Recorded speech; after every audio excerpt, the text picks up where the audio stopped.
మాజీ ఎమ్మెల్యే వల్లభనేని వంశీమోహన్ కి కష్టాలు వెంటాడుతున్నాయి. ఆయనకు ఇప్పట్లో కేసుల నుంచి బయటపడే అవకాశం కనిపించడం లేదు.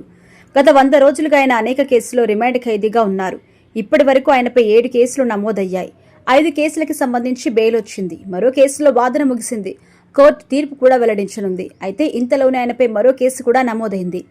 అందులో 14 రోజులు రిమాండ్ కూడా విధించింది న్యాయస్థానం. ఇంకోవైపు వల్లభనేని వంశీమోహన్ ఆరోగ్యం క్షీణిస్తోంది.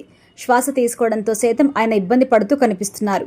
ఇటువంటి సిచ్యువేషన్లో వల్లభనేని వంశీమోహన్ విషయంలో వైఎస్ఆర్ కాంగ్రెస్ పార్టీ సైతం ఒక నిర్ణయానికి వచ్చినట్టుగా ప్రచారం జరుగుతోంది. గన్నవరం నియోజకవర్గం విషయంలో జగన్మోహన్ రెడ్డి వేరే ఆలోచనలో ఉన్నట్టుగా తెలుస్తోంది. గన్నవరం నుంచి 2 సార్లు గెలిచారు వల్లభనేని వంశీమోహన్. 2014 ఎన్నికల్లో జూనియర్ ఎన్టీఆర్ సిఫారసు మేరకు అప్పట్లో ఆయన టికెట్ కూడా దక్కినట్టుగా ప్రచారం నడిచింది. అయితే 2014 నుంచి 2019 మధ్య టీడీపీ ఎమ్మెల్యేగా ఆయన కొనసాగారు. 2019 ఎన్నికల్లో టీడీపీ అభ్యర్థిగా రెండోసారి పోటీ చేశారు. గెలిచిన కొద్ది రోజులకే వైఎస్ఆర్ కాంగ్రెస్ పార్టీలో చేరిపోయారు. దీంతో ఆయనపై పోటీ చేసిన యార్లగడ్డ వెంకట్రావు టీడీపీలో చేరారు.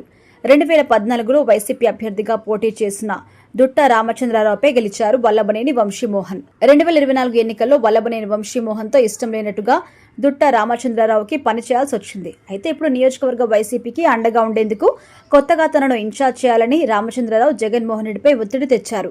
ఇటువంటి పరిస్థితుల్లో జగన్మోహన్ రెడ్డి ఒక నిర్ణయానికి వచ్చినట్టుగా సమాచారం. ప్రస్తుతం వల్లభనేని వంశీ పరిస్థితి చూస్తుంటే ఇప్పట్లో ఆయన కేసుల నుంచి బయటపడే అవకాశం లేదు. ఆయన ఆరోగ్యం కూడా పెద్దగా సహకరించట్లేదు. మొన్నటి ఎన్నికల్లోనే పోటీ చేయకూడదని వల్లభనేని వంశీ భావించారు. జగన్ ఒత్తిడితోనే అప్పట్లో పోటీ చేశారు. ఈసారి వల్లభనేని వంశీమోహన్ కి పక్కన పెట్టి దుట్ట రామచంద్రరావు కుమార్తెను వైఎస్ఆర్ కాంగ్రెస్ నియోజకవర్గ ఇన్ఛార్జిగా ప్రకటిస్తారని తెలుస్తోంది.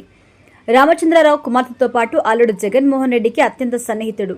ప్రస్తుతం పార్టీ కార్యకలాపాలు వారే చూస్తున్నారు. అందుకే వల్లభనేని వంశీమోహన్ స్థానంలో దుట్ట రామచంద్రరావు కుమార్తెకు ఇన్ఛార్జ్ బాధ్యతలు కట్టబెట్టాలని చూస్తున్నారు.